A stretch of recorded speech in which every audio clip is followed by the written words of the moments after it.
네, 우리 서울남녀회가 주최하고 속회연구원이 주관하는 2022 서울남녀회 속회 지도자 온라인 세미나에 오신 여러분들을 다시 한번 진심으로 환영합니다. 이제 첫 번째 강의를 시작하게 되는데요. 첫 번째 강의는 서울남녀회 강동지방 천호제일교회를 담임하시고 속회연구원 상임이사로 귀하게 섬겨주고 계시는 장유규 목사님이십니다. 장유규 목사님께서 속회의 시작과 역사라는 제목으로 귀한 강의해 주시겠습니다. 첫 번째 강의 기대하는 마음으로 강사 목사님 강단으로 모시겠습니다.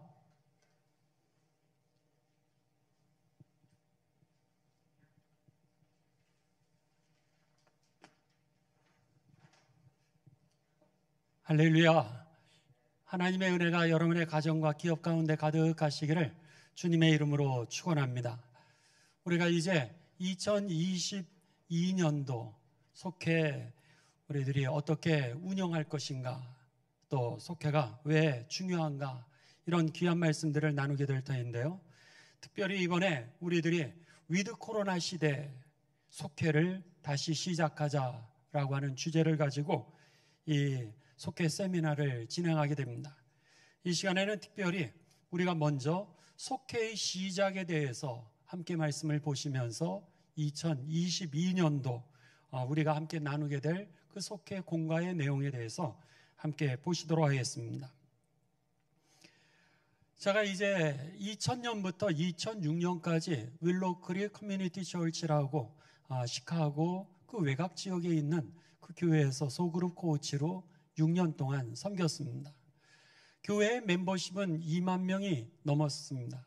그러니까 거기에 멤버십은 속회에 참여하는 사람만 멤버십을 카운팅을 하게 되는데, 그 중에서 속회가 몇 개였냐면 2875개였습니다. 그 당시 제가 섬기고 있었을 때 2875개의 속회가 있었는데, 그때 그 리더를 뽑는 시간이 있었습니다. 리더를 뽑는데 저는 목회자로 궁금했습니다. 이렇게 2만 명이 넘는 그 속도원 중에서 어떤 사람을 리더로 뽑을까? 그랬더니 세 가지가 기준이었습니다. 첫 번째는 시간 있는 사람이었습니다. 상식적으로 생각했을 때 능력 있는 사람이 우선적으로 뽑힐 줄 알았는데, 제가 경험했던 그 윌로우 크릭의 소그룹은 시간 있는 사람이었습니다. 아무리 능력이 있어도 시간이 없으면 돌아볼 수가 없고 양육할 수가 없기 때문인 것이죠. 두 번째 기준은 품을 수 있는 사람이었습니다. 나 중심적인 사람이 아니라 다른 사람의 아픔을 이해하고 그들의 마음을 받아줄 수 있고 그들의 생각을 내가 받아줄 수 있는 그런 품을 수 있는 사람이었습니다. 그리고 세 번째가 무엇이었냐면, 여러분들 뭘 것 같으세요? 2만 명 중에서 속지도자를 몇 명을 뽑는다라 그랬을 때 그 세 번째는 뭐냐면 배우는 사람들이었습니다. 능력이 아니었습니다. 학벌도 아니었습니다. 총명도 아니었습니다. 그들이 배우는 사람들이었다는 거예요. 배웠을 때 다른 사람에게 줄 수 있기 때문입니다.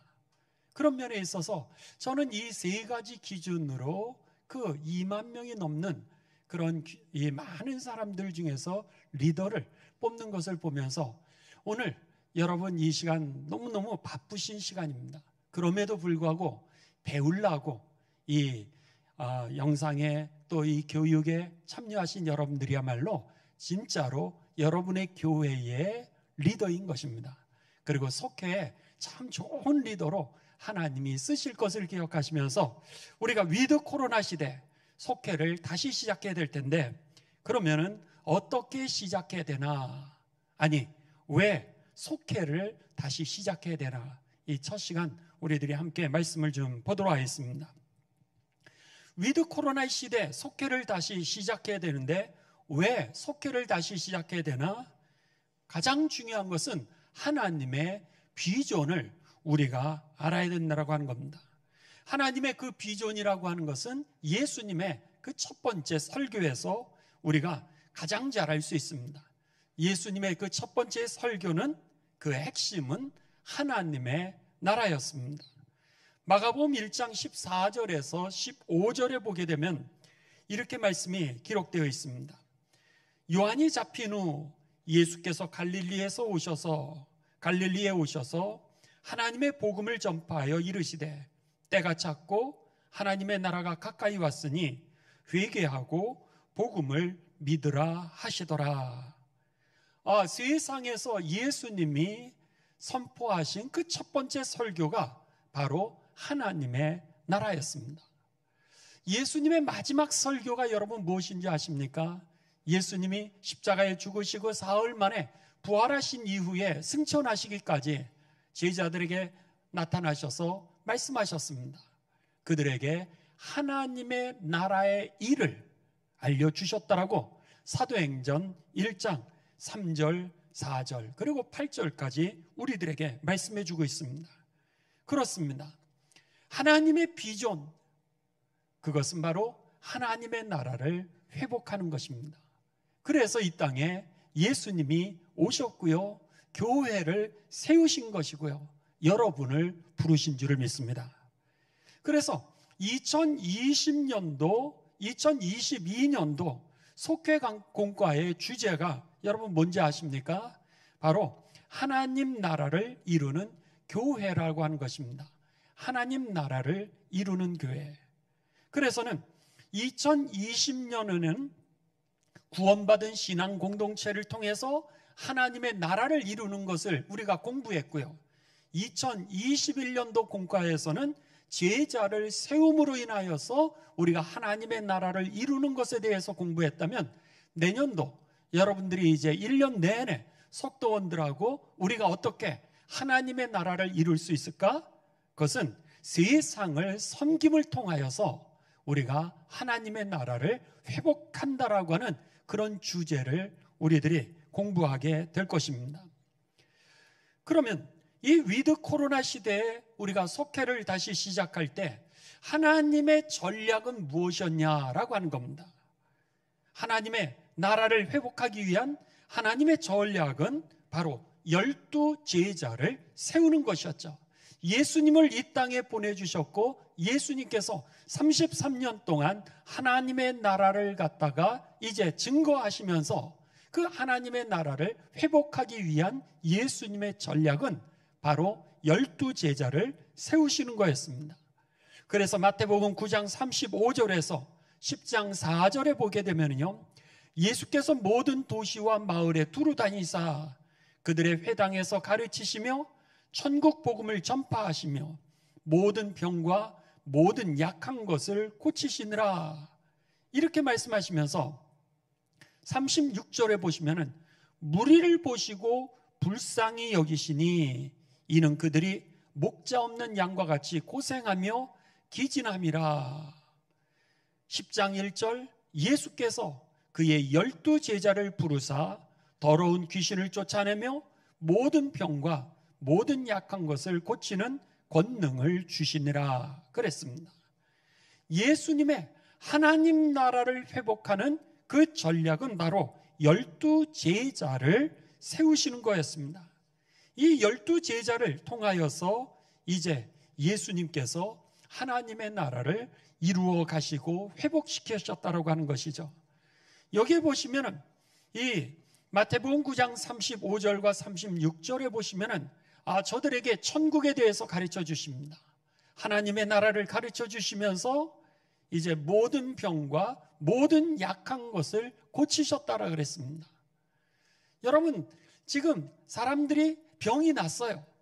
하나님의 나라를 회복하는 것과 같았습니다.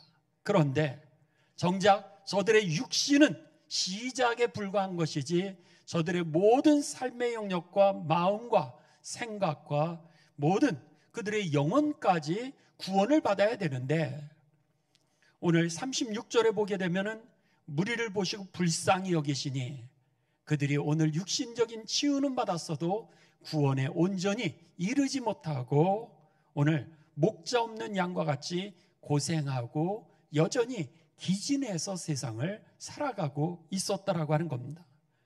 그 모습을 보시고 예수님께서 어떻게 하셨어요? 그들을 붙들어 주시고 그들을 갖다가 온전하게 구원의 자리로 인도하시고 그리고 그들로 하여금 잃어버린 하나님의 나라를 회복시켜 주시기 위해서 하셨던 것이 무엇이죠? 바로 12제자를 세우셨던 것입니다. 여러분, 양의 세 가지 속성이 있다고 합니다. 그 양을 키워보신 분들이라든지 또 중동에 그 양을 갖다가 이 치시는 분들을 통하여서 이 얻어지는 세 가지 결론은 뭐냐면, 양은 자기 앞에만 내 것만 보고 다니기 때문에 앞에 절벽이 있어도 그 길을 모른다라고 하는 겁니다. 그래서 앞만 쳐다보고 가다가 밑에만 쳐다보고 가다가 그냥 절벽에 떨어진다라고 그러죠. 그러니까 방향 감각이 없다라고 하는 겁니다. 그 다음에 두 번째로는 양은요, 겁이 많다라고 하는 겁니다. 겁이 많아서, 그렇지만 겁이 많은데도 불구하고 자기를 보호할 수 있는 능력은 부족하다라고 하는 겁니다. 그 다음에 세 번째는요, 생각보다 여러분 양이 이렇게 양이 있는 데를 가보면 어린아이들이 참 좋아합니다. 너무 재미있고 착하게 보이고. 그런데 키우는 분들의 이야기를 들어보니까요, 양이 빨리 더러워진다고 합니다. 빨리 더러워지고, 그리고 냄새가 얼마나 나는지 모르겠다는 거예요.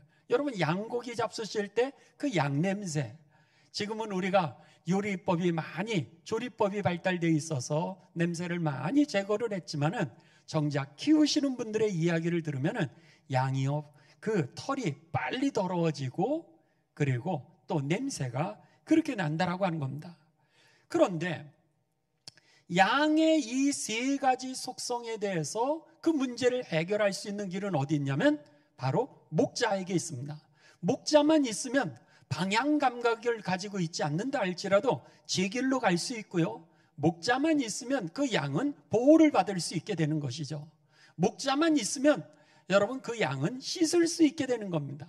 그래서 보통 그 고대 근동, 이 중동 지역에 있는 그 양을 치는 사람들은 올리브유를 가지고 다닌다 그럽니다. 왜냐하면 올리브유로 그 양의 그 더러움을 깨끗하게 씻어낼 뿐만 아니라 그 몸에서 좋은 냄새가 나도록 해주기 때문에 이 자주 더러워지는 이 양의 모습을 갖다가 이 목자들이 올리브유로 닦아준다라고 하는 것이죠. 그러니까 양에게 있어서 제일 중요한 것은 목자 한 명만 있으면 되는 거죠. 그래서 성경에 보면 예수님을 누구라 그랬냐면 나는 선한 목자라, 요한복음에 그렇게 말씀했던 겁니다. 예수님을 통하여서 방향을 잡게 되고, 예수님을 통하여서 우리들이 보호함을 받게 되고, 예수님을 통하여서 우리가 깨끗함을 얻게 되어 하나님의 나라를 회복하게 되기 때문인 것입니다. 마찬가지로 속도원들도 오늘 목자 없는 양과 같이 고생하고 기진한데 목자가 필요한데, 그 목자가 누구냐? 바로 여러분 속 지도자였던 거죠. 속장님, 부속장님, 인도자가 바로 목자였던 것입니다. 그렇기 때문에 여러분, 우리가 예수님을 따라간다 그랬을 때 제자의 삶이 무엇이냐라고 하는 겁니다. 그리스도인이라고 하는 것이 뭐죠? 예수님을 나의 구세주로 영접하고 예수님을 닮아가는 사람들, 그들이 여러분 제자고 그리스도 아닙니까? 그렇다면은 저와 여러분은 양을 불쌍히 여기고 결국 목자가 되는 것이 우리들의 사명인 것입니다. 그냥 나 하나를 위해서 살아가는 것이 아니라 우리가 하나님의 나라를 잃어버린 사람들에게 목자가 되어지는 것. 그렇기 때문에 그런 면에서 여러분 오늘 우리들의 삶 가운데 이렇게 목자가 되는 것, 속장이 되고 부속장이 되고 그리고 인도자가 되셔서 오늘 양을 잘 양육해 잃어버린 하나님의 나라를 회복시키게 됩니다. 2022년도 속회공과 여기에 보시면은 그러면은 하나님의 나라를 갖다가 우리가 2020년에는 22년에는 어떻게 회복시킬 수 있을까? 그것은 세상을 섬기면서 우리가 하나님의 나라를 회복시키자라고 하는 것이 그 핵심이라 그랬습니다. 그랬을 때 이 속회 공과는 12개월 분량으로 기록이 되어 있죠. 첫 번째 1분기에서 1월에서 3월까지는요 요한복음을 우리들이 묵상하게 됩니다. 요한복음을 묵상하게 되는데 여기에 핵심 주제는 뭐냐면 섬김의 본을 보이신 그 예수님의 모습을 통하여 우리가 섬김을 통하여 하나님의 나라를 회복할 수 있다라고 하는 그것을 가르쳐주고 있습니다. 그 다음에 2분기 4월에서 6월까지는 성문서를 우리가 묵상하게 됩니다. 이 말씀을 통하여서 가장 핵심적인 내용은 뭐냐면 끝까지 사랑하신 하나님에 대해서 공부를 하면서 오늘 우리가 세상에서 어떻게 하나님의 나라를 회복시킬 수 있을까? 끝까지 사랑할 때, 여러분 사랑하기를 포기하지 않게 되시기를 주님의 이름으로 축원합니다. 우리가 끝까지 사랑했을 때, 사랑하는 것을 포기하지 않았을 때 오늘 우리들을 통하여 하나님의 나라가 회복된다라고 하는 겁니다. 이것을 여러분에게 삶에 적용시키십시오. 우리도 여러분 리더이지만 이 말씀이 육신화되어야 될 텐데, 말씀이 우리들의 삶이 되어야 될 텐데, 여러분의 남편을 사랑하는 것을 끝까지 포기하지 마십시오. 여러분의 아내 사랑하는 것을 끝까지 포기하지 마십시오. 여러분의 부모님을 사랑하는 것을 끝까지 포기하지 마시고요. 여러분의 자녀를 사랑하는 것을 끝까지 포기하지 마시고, 여러분의 선교회원, 여러분의 속도원, 여러분의 직장의 동료, 그리고 교우들을 사랑하는 것을 여러분이 끝까지 포기하지 않는다면 그 안에 하나님 회복시켜 주실 것입니다. 이 믿음이 있어야 됩니다. 바로 이것이 내년도 우리가 4월에서 6월에 함께 공부하게 되시는 성문서를 이제 이 성문서의 내용인 것입니다. 그 다음에 3분기 7월부터 9월까지는 우리가 일반 서신들을 묵상하게 됩니다. 이 일반 서신을 묵상하시면서 우리가 여기에서는 세상 속의 그리스도인에 대하여서 함께 보시게 될 텐데요. 이 세상에서 우리가 어떻게 하나님의 나라를 회복시킬 수 있을까? 그것은 믿음으로 살 때라고 하는 겁니다. 믿음이 세상을 이기게 하는 것이죠. 모든 상황입니다. 모든 상황, 고난 가운데 속에서도, 슬픔 가운데 속에서도, 핍박 가운데 속에서도, 고통 가운데 속에 어떤 상황이든지 모든 상황 속에서도 우리가 믿음으로 살고, 그리고 그 믿음을 우리가 삶으로 살아낼 때 비로소 우리가 서 있는 그 자리가 하나님의 나라가 회복된다라고 하는 것이죠. 그리고 4분기 10월부터 12월까지는 우리가 대예언서를 묵상하게 됩니다. 이 대예언서를 통하여서 우리가 배우게 되는 것은 뭐냐면 고난 중에서도 멈추지 않는 사명자, 그 선지자들, 예언자들의 삶을 우리가 공부하게 될 겁니다. 하나님의 나라가 이 땅에 어떻게 오게 될까? 그것은 고난 속에서도 여러분 우리들에게 맡겨주신 그 목자로서의 사명, 하나님 나라를 향한 그런 예언자로서의 사명, 그리고 축복의 통로로서의 제사장의 사명을 우리가 포기하지 않을 때 결국 우리들을 통하여서 하나님의 나라가 이 땅에 회복되어지고 하늘의 뜻이 땅에 성취된다라고 하는 이 사실이 믿어지게 되시고 그것이 마음껏 간증되어지는 해가 되시기를 주님의 이름으로 축원합니다. 그리고 이것을 우리가 속도원들하고 같이 엉켜붙어 가지고 서로 붙들어주면서 이 일을 이루어 가게 되는 것이죠. 여러분, 예수님이 12 제자를 선택하시는 전략을 통하여서 이제 이 하나님의 나라를 회복시키셨습니다. 회복시켜 가시는데 그 예수님이 12 제자를 어떻게 선택했는지 우리가 알아야 됩니다. 예수님께서 사람을 어떻게 세워가셨을까? 첫 번째는 기도입니다. 예수님이 기도로 사람들, 속도원들을 세워갔다라고 하는 거죠. 그래서 마태복음 9장 38절에 보면 그러므로 추수하는 주인에게 청하여 추수할 일꾼들을 보내어 주소서 하라 하시니라. 추수할 일꾼을 보내어 주소서. 하나님의 일꾼을 보내어 달라고 그렇게 기도하라고 말씀하셨던 겁니다. 누가복음 6장 12절에서 13절에 보게 되면 이때 예수께서 기도하러 산으로 가사 밤이 새도록 하나님께 기도하시고 밝음에 그 제자들을 부르사 그 중에서 12를 택하여 사도라 칭하셨으니 그랬습니다. 여기 보시면 예수님께서 12제자를 선택하시기 전에 어떻게 하셨다고요? 산에 가셔서 기도하시고 그리고 나서 제자를 선택하셨다라고 하는 겁니다. 예수님이 제자를 선택해 하나님의 나라를 회복하시는 방법은 바로 기도였습니다.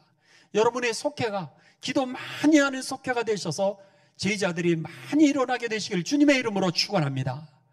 근데 그 일을 하기 위해서는 여러분들이 기도하셔야 됩니다. 기도하는 사람을 통하여서 기도하는 사람이 나오게 되는 거요. 은혜 받은 사람을 통하여서 은혜 받은 사람들이 일어나게 되고요. 생명 있는 사람들을 통하여서 생명력 있는 사람들이 일어나게 되는 것입니다. 또 예수님께서 그 제자들을 선택하신 방법은 기도였는데 그렇게 제자로 그들을 선택하신고 나서 그들로 하여금 궁극적인 그 목적이 어디 있었냐라고 하는 겁니다. 제자가 되어지고 제자를 일으키는 궁극적인 목적은 바로 저들을 이 그리스도 하나님 나라의 증인으로 파송하기 위해서입니다. 이것을 갖다가 우리는 사도 이렇게 얘기를 합니다.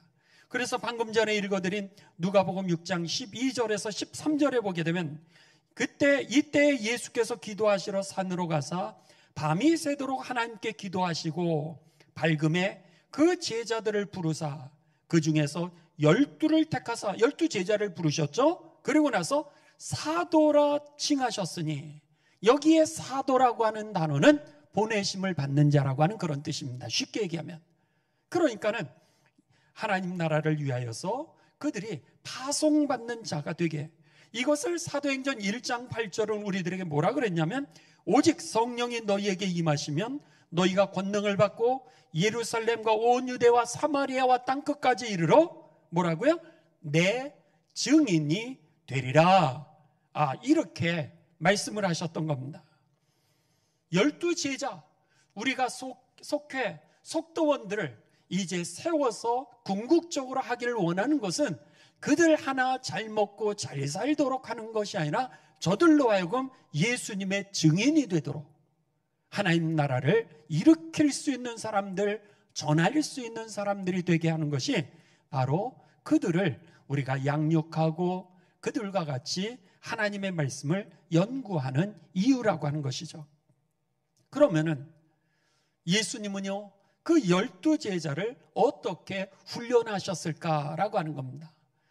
오늘 예수님께서는 그 훈련 방법을 마가복음 3장 14절에서 15절에 우리들에게 가르쳐 주십니다.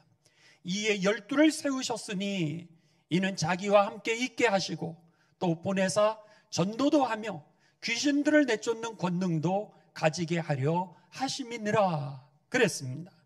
여기 보시면 12제자를 훈련하는 방법은 무엇이었냐면 바로 자기와 함께 있게 하셨다, 함께 하였다라고 하는 겁니다. 속장님들, 속도원들과 가능하면 많은 시간을 함께 하시기를 바랍니다. 그래서 예수님께서는 제자들과 함께 3년 동안 먹고 마시고 보여주시고 훈련시키시고 그리고 파송하셨던 것이 예수님의 사역이었죠. 그런 면에서 저는요 제가 천호제일교회 올 때에도 그랬고 늘 창립주일 때마다 그런 말씀을 전합니다. 제가 천호제일교회에 온 것은 선교 동원가로 하나님이 나를 보내셨다고. 제가 그곳에서 그냥 머물러 있는 것이 아니라 끊임없이 선교의 동원을 하는 것이 저의 맡겨주신 하나님의 사역이라 이런 얘기를 많이 했습니다. 그렇습니다. 오늘 예수님께서도 12제자를 이제 선택하시고 그들을 양육하시면서 그들을 결국 무엇하기를 원하셨냐면 선교 동원하시기 위하여 하나님 나라의 증인이 되고 그것을 증거할 수 있게 하기 위하여 예수님께서 저들을 훈련하셨는데 그 훈련 방법이 뭐였어요? 함께 하셨다라고 하는 겁니다. 이 얘기는 다른 얘기로 한다면 모델링이라 이렇게 표현할 수 있겠죠. 예수님이 모델이 되셨던 겁니다. 속장님들이 여러분 모델이 되려고 우리가 열심히 노력하십시오.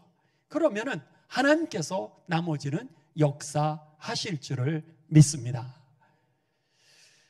여러분 우리 교회 건물, 그러니까는 예배당이라 그러죠. 그 예배당은요, 사실 지금 우리들이 이렇게 교회에서 모이고 있지만 이 건물 형태의 교회라고 하는 것은 주후 320년 이후에 시작된 겁니다. 콘스탄틴 황제를 통하여서 기독교가 국교로 공인이 되면서 그때부터 교회를 세울 수 있었죠. 그 이전에는 교회를 세울 수가 없었습니다. 그 이전엔 교회 건물이 아니라, 그래서 예수님을 믿는 무리들이 이제 가정에서 모였던 것이죠. 그래서 우리는 어떤 이 그룹에서는 이것을 가정교회다 이렇게 얘기를 하고 있는 겁니다. 바울 서신에 보면은요, 바울이 편지를 쓸 때마다 뭐라 그래요? 그 집에 있는 누구누구 집에 있는 교회에게 문안하노니 이렇게 표현하고 있죠. 그것이 바로 초대교회 모임은 모두 다 가정에서 했던 겁니다. 바울 서신 뿐만이 아니라 여러분 한번 이렇게 생각해 보십시오. 예루살렘 교회는 마리아의 집에서 모였고요. 또 빌립보 교회는 루디아의 집에서 모였고요. 빌레몬의 집에서 또 교회로 모였는 것을 우리는 골로새 교회임을 알 수 있습니다. 또 브리스길라와 아굴라의 집에서 로마 교회가 모였다라고 하는 것을 로마서 15장은 우리들에게 가르쳐주고 있습니다. 속회가 바로 초대교회의 재현이라고 하는 것입니다. 초대교회로 우리가 돌아가자 그랬을 때 그 초대교회의 모습은 모두 다 소그룹 집에서 모여서 소수의 무리들이 하나님의 나라를 훈련하고 말씀 속에 함께 거하고 그리고 하나님의 나라를 증거하는 공동체가 바로 초대교회였던 것처럼, 속회가 우리가 가정에서 모이기도 하고 때로는 형편이 어려워서 교회에서 모이기도 하고 아니면 카페에서도 모이기도 하고 외부에서도 모이지만, 그럼에도 불구하고 초대교회 그 신앙 공동체의 재현이라고 하는 거죠. 그런 면에서 여러분, 우리가 오늘 감리교인으로서 우리 감리교 그 속회가 무엇인지 우리들이 한번 되짚어 볼 필요가 있습니다. 그것은 바로 초대교회의 재현이었다라고 하는 겁니다. 여러분, 속회가 왜 중요하죠? 감리교회 속회는 단순하게 여러분 이 셀이라고 하는 모임이 있지 않습니까? 이 소그룹을 지칭할 때 사람들이 여러 가지로 얘기합니다. 장로교에서는 구역이라고 부르는 데도 있고요. 또 어떤 데서는 이것을 G12라고 얘기하는 데도 있고, 어떤 데는 이것을 D12라고 이야기하는 데도 있고, 어떤 데서는 여러분 다른 이름을 붙여가지고 그렇게 뭐 다락방이라든지 이렇게 붙이는 이름들이 있습니다. 그것은 다 소그룹, 똑같은 소그룹을 얘기하는 것인데 조금씩 강조하는 특성이 다르게 이제 그것을 운영하고 있습니다. 하지만 사실은 다 똑같습니다. 여러분의 그 교회의 속회를 갖다가 D12, 목장, 뭐 다락방, G12, 뭐 셀, 어떤 거를 불러도 여러분 다 똑같은 겁니다. 그런 면에 있어서 꼭 이름을 바꾸실 필요는 없습니다. 우리 감리교는 여러분 속회라고 하는 아주 좋은 전통을 가지고 있기 때문에 속회라고 하는 이름으로도 모든 것이 충분합니다. 그렇다면 감리교의 속회의 특성은 뭐냐? 셀이라고 부르는 그 소그룹의 특성은 돌봄에 여러분 그 초점이 있습니다. 그런데 감리교의 속회의 특성은 뭐냐면 바로 성화의 도구입니다. 예수님을 영접한 사람들이 이제 그리스도인의 완전에 이르기까지 우리들이 세상에서 손에 손을 잡고 그리스도인답게 살아가자, 진정한 그리스도인이 되자, 참된 그리스도인의 모델이 되자라고 생각하면서 그들이 이제 함께 모여가지고 성화를 이제 이루어 나가는 것이죠. 그러면서 점차 우리가 그리스도인의 완전에 도달하면서 하나님의 나라에 입성할 수 있도록 하는 것입니다. 그런데 그 과정에서 내가 변화되는 것을 통해서 놀랍게도요, 아내가 변화되고 남편이 변화되고 자녀가 변화되고 가정이 변화되고 그리고 직장이 변화되고 사회가 변화되어 결국 영국이, 다른 유럽의 국가들은 다 피해 혁명을 통하여서 나라가 바뀌어 갔는데, 영국은요, 그 부패하고 타락했던 시대인데도 불구하고 그 피해 혁명 없이 이 감리교회 속회 운동을 통하여서 성화로 여러분 그 나라가 오늘까지 올 수 있게 되었던 것입니다. 속회는 이제 웨슬리 목사님은 성공회의 신부였습니다. 그랬는데 성공회에서는 교회 밖에서는 설교를 할 수가 없었죠. 하지만 교회 밖에 광산에 있는 사람은 어떻게 복음을 들을 수 있었겠습니까? 가난해서 길거리에 주저앉아 있는 사람들이 어떻게 복음을 들을 수 있었겠습니까? 아니, 감옥에 갇혀 있는 사람들이 어떻게 복음을 들을 수 있었겠습니까? 이에 웨슬리 목사님은 그 하나님의 복음을 듣기를 원하는 그들을 향하여서 이제 야외에 나가서 설교를 하게 됩니다. 영국 성공회는 그것에 대해서 경고합니다. 당신이 이와 같은 일을 한다면 성공회의 사제직을 파괴시키겠다는 거예요. 파직시키겠다는 거예요. 그럼에도 불구하고 복음에 대한 열정으로 결국 웨슬리 목사님은 사람들이 모이는 곳이면 광산이든 병원이든 감옥이든, 아니 어떨 때는 여러분 무덤 위에서도 사람들만 모일 수 있는 곳이면 가서 복음을 전하기를 시작합니다. 결국 영국 성공회에서 파직을 당하게 되죠. 그러면서 웨슬리 목사님은 그럼에도 불구하고 끊임없이 야외 설교를 하게 됩니다. 야외 설교를 하게 되면서 복음에 대해서 갈급했던 사람들이 많이 모이게 됩니다. 많이 모이게 된 그 사람들을 웨슬리 목사님은 뭐라고 불렀냐면 신도 모임이다, 그렇게 불렀습니다. 신도회가 이제 구성이 되었던 거죠. 그랬는데 신도들이 모일 장소가 필요했습니다. 그렇게 되면서 뉴룸이라고 하는 건물을 매입하게 됩니다.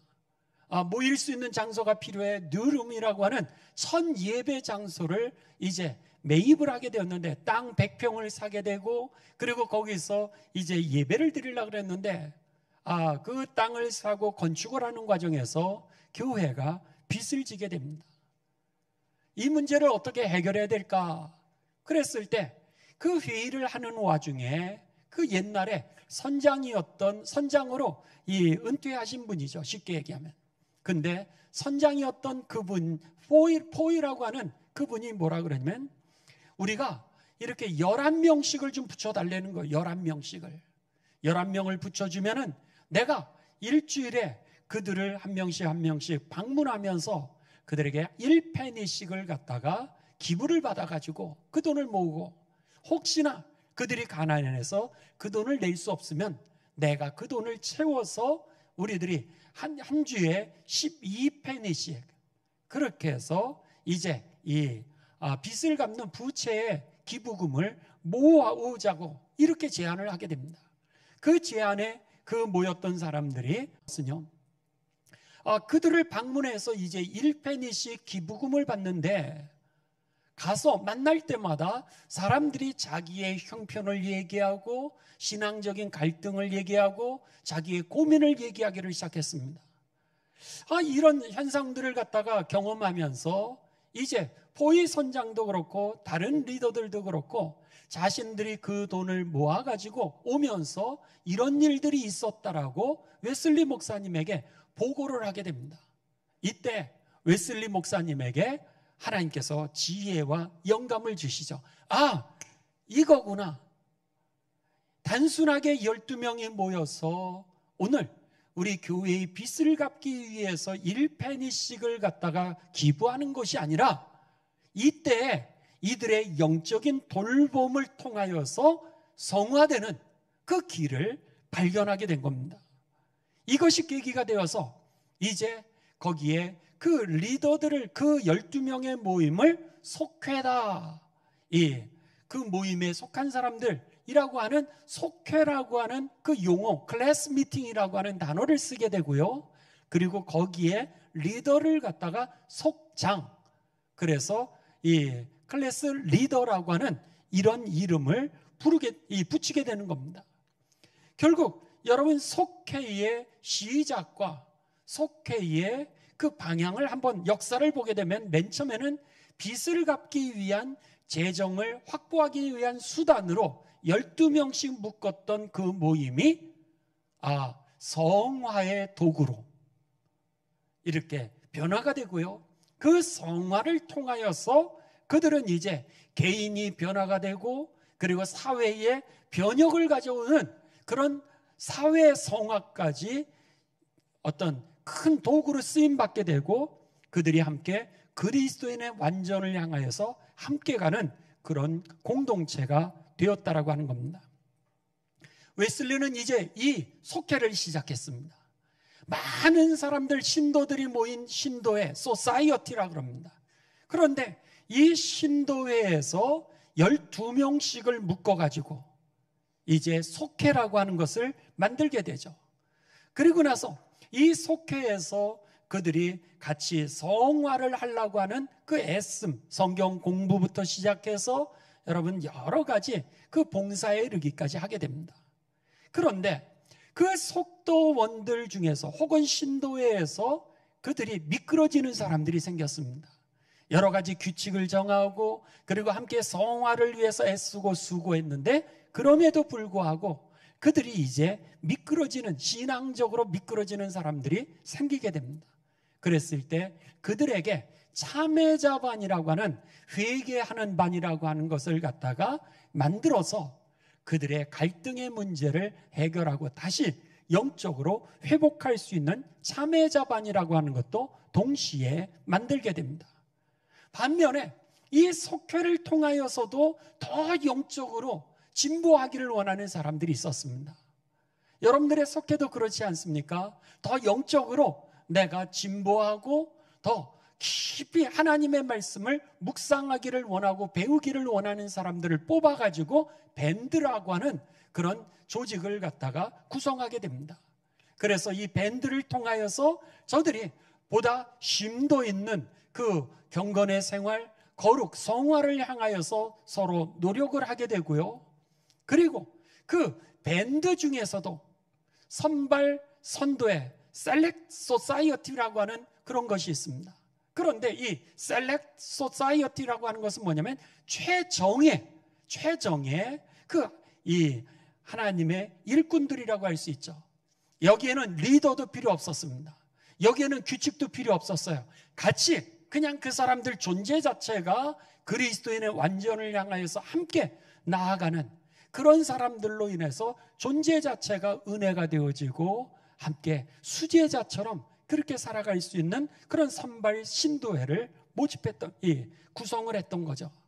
그렇다면 이 웨슬리의 속회는 이 5가지의 구성이 되었다라고 생각하시면 여러분 맞습니다. 첫째는 신도의 큰 조직, 두 번째는 12명씩 나눠 있었던 속회, 그 속도원들 중에서도 핵심적인 더 깊은 영적인 그 성화를 추구하는 사람들의 모임이었던 밴드, 그리고 그 전체적으로 그들 가운데 가장 모델이 되었고 또 성화 그리스도인의 완전을 향하여서 나가는 사람들의 모임이었던 선발 신도회, 그리고 그 중간에 신앙생활을 하다가 이 미끄러졌던 사람들을 다시 일으켜주고 다시 회복시켜줄 수 있는 참회자반, 이 5가지가 바로 속회의 조직이었던 것입니다. 이 속회가 생기게 된 그 시대적인 배경은요 17, 18세기의 그 경건주의라고 할 수 있습니다.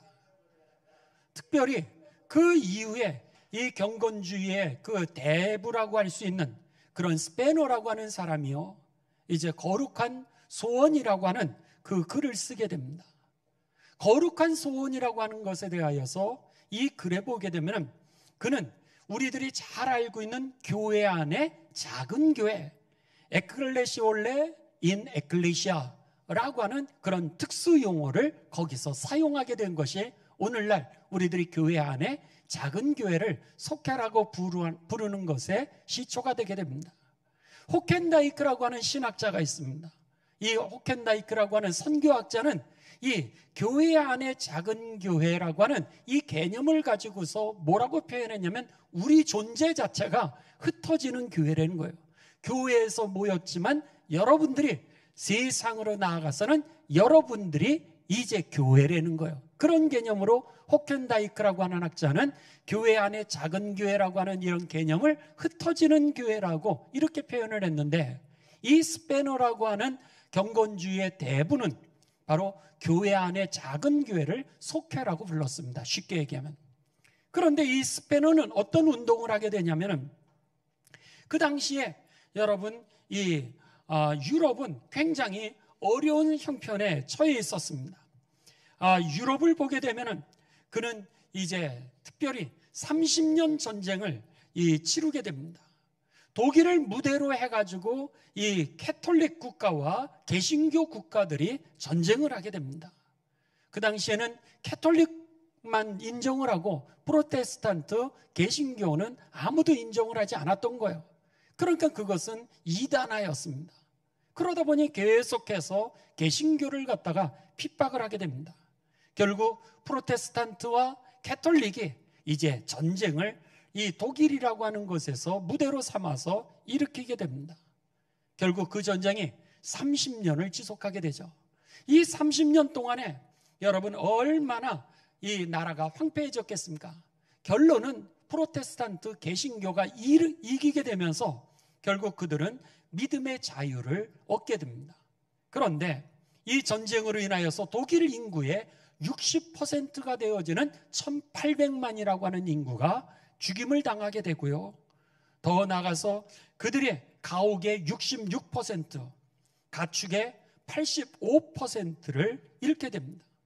그런데 이런 물질적인 영역의 피해만이 아니라 이 전쟁으로 인하여서 정신적이고 도덕적인 피해는 더 크게 됩니다.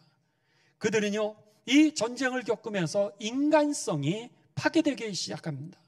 그래서는 술 취하게 되고요, 간음하게 되고, 남색하게 되고, 도적질을 하게 되고, 토색하게 되고, 그런데다가 그 땅에 패스트와 기근이 계속해서 연결되게 됩니다. 오랫동안 지속되면서 이 물질적인 환경뿐만 아니라 영적, 도덕적, 정신적 모든 것이 다 피폐해지게 됩니다.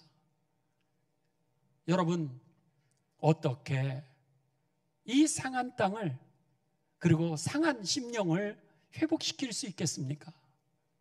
그랬을 때 이 스페너라고 하는 사람은 그가 거룩한 이 소원이라고 하는 그 글에서 이렇게 얘기합니다.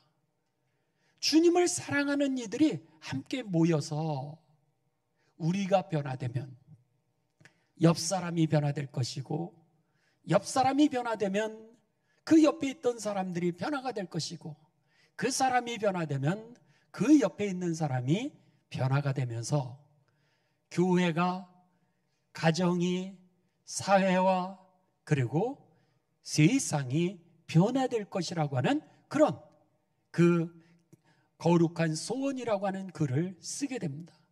그리스도인들이 뭉치고 또 그리스도인들이 경건을 위하여서, 거룩을, 성화를 위하여서 함께 노력하자는 거예요. 그랬을 때 세상을 잃어버린 하나님의 나라를 회복할 수 있다.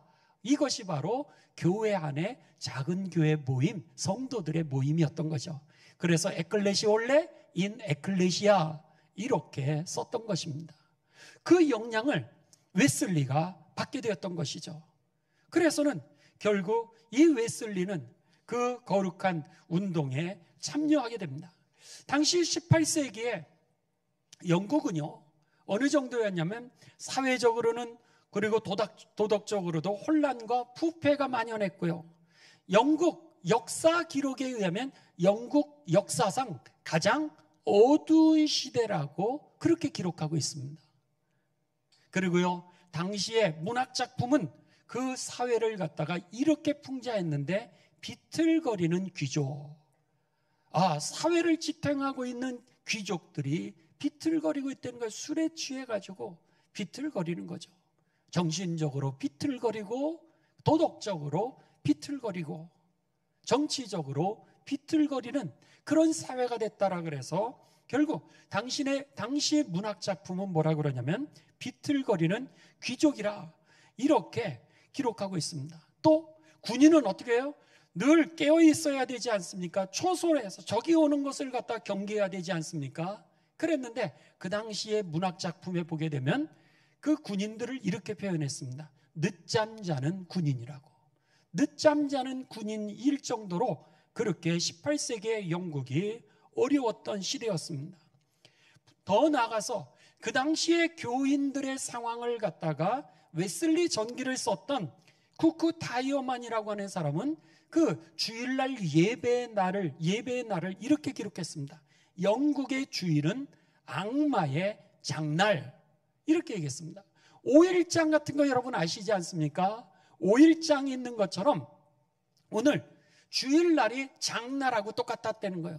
장사꾼들이 판을 치고 서로의 이득을 위해서, 그리고 질서도 없이 그렇게 장날과 같은 그런 날이라고, 오히려 그는 악마가 활동하는 장날이라 이렇게 부를 정도였으니, 종교적으로, 사회적으로, 도덕적으로, 정치적으로 영국의 사회가 얼마나 부패하고 황폐했는지, 그리고 혼란스러웠는지 우리가 쉽게 알 수 있다라고 하는 겁니다.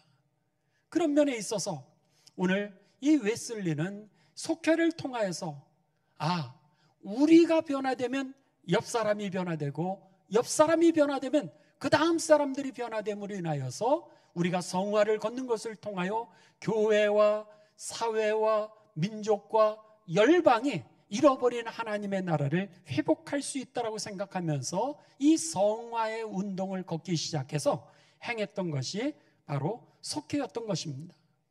그런 면에서 그는요, 찰스 웨슬리와 같이 홀리 클럽을 결성하게 됩니다. 그래서는 이 찰스, 그의 동생 웨슬리와 요한 웨슬리는요, 이 시간을 정하여 규칙적으로 경건 모임을 갖기를 시작합니다. 학생들인데도 불구하고 이렇게 공부하고, 옥스퍼드 대학 수재들 모인 곳이 아닙니까? 근데도 불구하고 다른 사람은 열심히 기도하고 공부하고 있을 때 이들은 공부를 하면서도 시간을 정하여 규칙적으로 경건 모임을 갖습니다. 그래서 초창기에는요, 매주 일요일 저녁마다 그들이 모임을 가졌습니다. 그리고 그 이후에는 매일 밤 모이기 시작합니다. 대단하죠? 여러분, 우리들의 자녀들이 지금 교회 청년부 모임을 갖다가 이제 매일같이 저녁 6시부터 9시까지 한번 모인다고 생각을 해보십시오. 받아들일 수 있겠습니까? 쉬운 일이 아니죠. 근데 그들은 매일 밤 6시부터 9시까지 모여서 기도하고 히라보 성경 공부를 하고요, 고전 문학을 연구한 이후에야 비로소 그들이 저녁 식사를 했습니다.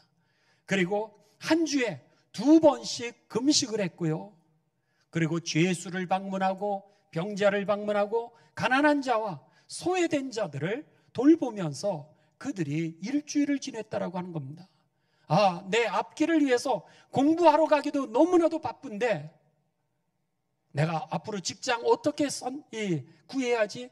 이것이 우리들의 앞에 있는 현실적인 문제였을 텐데, 그럼에도 불구하고 오늘 내가 거룩의 길을 걷는 이것이 바로 이 사회, 이 민족, 열방 가운데 잃어버린 하나님의 나라를 회복시킬 수 있는 길이라고 믿었기에 그는 공부도 열심히 했지만 나중에 옥스퍼드 대학의 교수까지 됩니다. 그럼에도 불구하고 교수까지 되는데 그는 이렇게 규칙적으로 시간을 정해서 경건 모임을 갖고 경건 운동을 시작했던 것이 바로 속회였던 겁니다. 훗날 이들이 이렇게 그 시간을 정해놓고 규칙적으로 모임을 갖는다고 해서 규칙주의자, 메소디스트라고 이제 사람들이 놀렸던 그 이름이 감리교의 이름이 되었던 거죠. 여러분, 이 감리교의 속회와 다른 소그룹의 그 차이점을 아십니까? 우리가 좀 이것을 아실 필요가 있습니다. 그것은 여기에 보시면은 속회에 대한 속장이 아주 철저하게 관리와 감독을 하고 보고했던 것이 속회의 특징입니다. 또 그들의 영적 성장을 관찰한 후에 충고하고 책망하고 또 위로해주고 권면했던 것이 속장님들의 역할이었습니다. 여러분, 우리는 모여주기만 해도 감사해서 그런 얘기 잘 못하지 않습니까? 그런데 감리교 속회는 속장님들이요, 영적 성장을 갖다가 관찰하고 충고해주고 책망했다라고 하는 겁니다. 그리고 위로와 권면을 했고요, 가난한 이웃을 구제하기 위해 드리는 것을 이제 그 속회의 예물들이죠, 그것을 모아서 함께 그 빚을 갚고 하나님의 나라의 일을 하고요, 또 방탕하게 생활하는 사람이 있으면 그것을 목회자들에게 알려줘서 어떻게 했어요? 아까 참회자반에 들어가서 그들로 하여금 이제 다시 회복할 수 있도록 그런 역할을 했습니다. 속회는 여러분 성화를 위한 수단이었다라고 하는 겁니다. 속회의 목적은 뭐예요? 성화와 신도들의 변화였다라고 하는 거죠. 어떤 이 신도들을 관리하고 또 전도하고 교회 성장을 시키기 위한 그런 모임이 아니었습니다. 다른 소그룹들은 교인들을 관리하기 위한 소그룹이 많습니다. 그런데 또 다른 소그룹들은 전도하기 위한 소그룹도 많습니다. 그런데 초창기 감리교회 속회는 철저하게 거룩을 위한 도구였다라고 하는 겁니다. 왜 당시에 전도하는 소그룹이 되지 않았냐면 이미 모두 다 영국의 국교도 아닙니까? 이미 모두 태어나면서 영국 국교회에 속해 있었던 사람들이었습니다. 그러니까 그것이 그들에게 있어서 전도를 할 그런 이 대상이 아니었습니다. 오히려 웨슬리의 속회의 초점은 그들에 대해서 거룩을 회복시킴으로 인하여서 그리스도인답게 살아가도록, 진정한 그리스도인이 되어서 우리의 모습을 통하여 옆 사람들이 변화되는 그런 모임이 속회였고, 그리스도인의 완전을 향하여서 그들이 달려 나아갔다라고 하는 것입니다.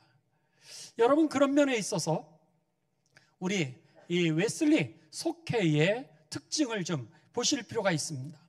웨슬리 속회의 특징은요, 첫째는 속장 중심의 속회 운영이라고 하는 겁니다. 그러면 속장의 역할이 뭐였냐라고 하는 겁니다. 이 웨슬리 속회의 특징의 속장 중심의 속회 운영이라고 하는 것은, 속장의 역할은 첫 번째, 여러분 그들의 영적인 상태를 점검할 때 용기가 있고 꾸준함이 있어야 된다라고 하는 겁니다. 여러분, 속장님들 용기를 가지시기 바랍니다.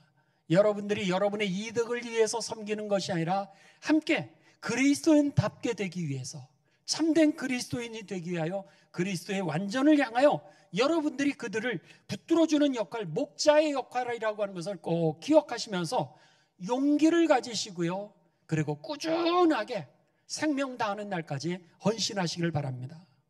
두 번째는 이 속장의 역할은 뭐였냐면 일반적인 상식과 정직성이 있어야 된다라고 하는 겁니다. 그래서 속도원들의 상태를 올바르게 판단하고 또 정직하게 목회자에게 보고할 때 우리가 구체적으로 이 속회의 역할을 감당하게 되는 것이죠. 두 번째로 웨슬리 속회의 특징은 여러분 규칙을 운영했다라고 하는 겁니다. 그래서 규칙대로 말씀대로 살아가는 그런 노력들을 했고요.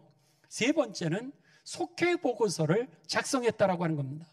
여러분, 이거 아주 중요한 겁니다. 속도원들의 영적 상태와 그 속회 참여도 등 여러 가지 정보들을 갖다가 거기다가 기록했습니다. 예를 들어서 구원에 이 확신이 있는 사람, 혹은 그들의 믿음이 지금 이 성숙하고 있는 사람, 지금 외국에 유학하고 있는 사람, 출타하고 있는 사람, 아파서 속회에 참석하지 못한 사람들, 한 번도 속회를 참여하지 않았지만 그럼에도 불구하고 이 표식을 보면은 이 사람이 영적으로 지금 어떤 상태이구나, 이것을 알 수 있도록, 한눈에 알 수 있도록 세밀하게 그렇게 속회 보고서를 작성했다라고 하는 거죠. 결국 이것이 그들을 서로 여러분 영적으로 더 성장할 수 있도록 함께 협력할 수 있는 길이 되었다라고 하는 겁니다. 네 번째는 철저하게 회원들을 관리했다라고 하는 거죠. 그래서는 그들이 영적으로 여러분 미끄러진 사람은 속회에 참석하지 못하게 했습니다. 또 성찬식에 참여하지 못하게 했습니다. 그런 면에 있어서 오늘 이 속회의 특징 중에 하나는 이렇게 철저한 관리를 통하여서 우리들에게 이 속회가 운영되었고 발전되었다라고 하는 겁니다. 자, 이제 마지막 결론입니다. 왜 속회인가? 이 위드 코로나 시대 우리들이 왜 속회가 해답인가? 라고 하는 겁니다. 그것은요, 여러분 화면에 보시는 것처럼 왜 속회인가? 이 시대에 속회가 대답인 이유를 우리들에게 이제 정리를 해주게 됩니다. 왜 위드 코로나 시대에 왜 속회가 해답인가? 라고 하는 겁니다. 그 이유는요, 이 코로나 시대에 복음을 증거하는데 속회가 가장 최적화되어 있는 조건이기 때문입니다. 예를 들면 예수님이 우리들에게 가르쳐 주신 12제자 양육의 원리이고요. 두 번째로는 유사시 교회가 갈 수 없는 환경입니다. 그렇죠? 코로나 우리가 경험하지 않았습니까? 5인 이상 집합금지, 10인 이상 모임 금지. 그럼에도 불구하고 복음을 증거하고 양육이 가능하다라고 하는 겁니다. 그 다음에 핍박받는 나라에서도 흩어져서 복음을 전할 수 있다라고 하는 거죠. 옛날에 초대교회가 건물이 없었잖아요. 아까 말씀드린 것처럼 320년 이후에 건물 전체 모임이 생긴 거지 그 전에는 모두 다 소그룹이었습니다.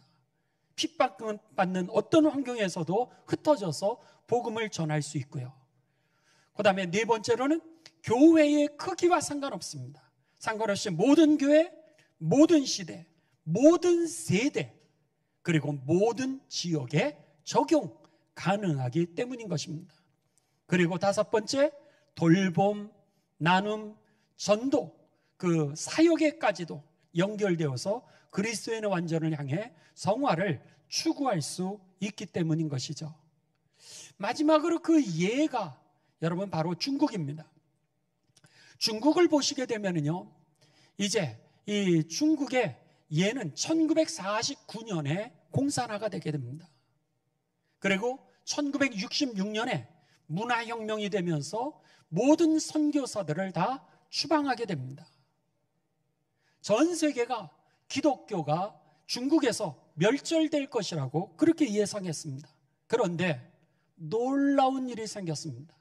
1998년 중국에서 내부적으로 조사한 것을 발표를 했는데 그때 기독교 인구가 약 9천만에서 1억 명으로 발표를 했습니다.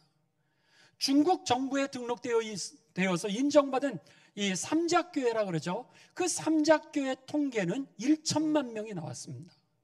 삼작교회의 1천만 명뿐만이 아니라 핍박 속에서도 지하로 숨어 소그룹으로 예배를 드리고 있던 사람들이 무려 9천만 명이 되었다고 하는 것이죠. 이게 바로 소그룹의 능력이었던 것입니다. 1998년 중국의 인구가 12억이었습니다. 그런데 그 엄청난 핍박 속에서도 지하교회, 가정교회는 1억 명에 가까웠다고 하는 이 사실. 선교사님들은 추방이 됐고요. 신학교가 없는 그 상황에서도 수십 년 동안 여러분 속회를 통하여 이렇게 하나님의 역사는 계속해서 지속되었다라고 하는 것이죠.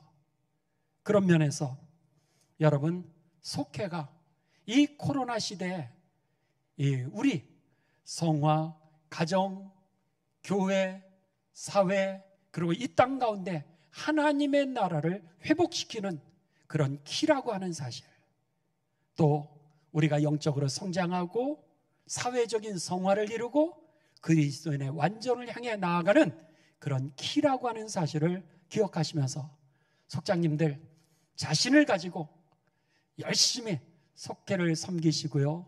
그리고 이 속회를 통하여 여러분에게 하나님의 나라가 회복되어지는 것을 경험하는 거룩한 그 2022년도 속회가 되시길 주님의 이름으로 축원합니다. 감사합니다.